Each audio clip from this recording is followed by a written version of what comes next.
রাস্তার ধারে ডাব দেখতে পেলাম, তো না দাঁড়িয়ে থাকতে পারলাম না, যেহেতু এত ডাব চারিপাশে দেখছি। তো 6টা ডাব নিলাম, 200 টাকা নিল। আর ডাবটা জলও ভালো ছিল, মিষ্টিও ছিল। আর তারপরে ডাবের শ্বাস দিল, শ্বাসটাও কেমন, শ্বাসটা ভালো, কচি ডাব একদম।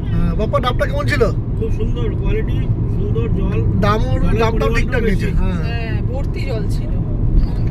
তো আমরা শ্বাসটা খাবো বলে আবার ডাবগুলো টুকরো করে নিয়েছি। আপনারা আসলে একটু ট্রাই করবেন। হ্যাঁ, নাইট ড্রাইভ করে একটু ডাব খাওয়া দরকার ছিল, এমনি শরীর টায়ার্ড হয়ে গেছে। প্রচন্ড ক্লিন সিটি, আমরা এগুলো ফেলতে এখন ভয় পাচ্ছি। ঠিক আছে, চলুন।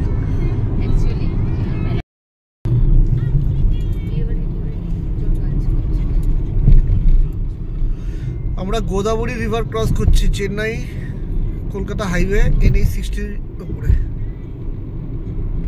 NH60 ওপরে আমরা গোদাবরী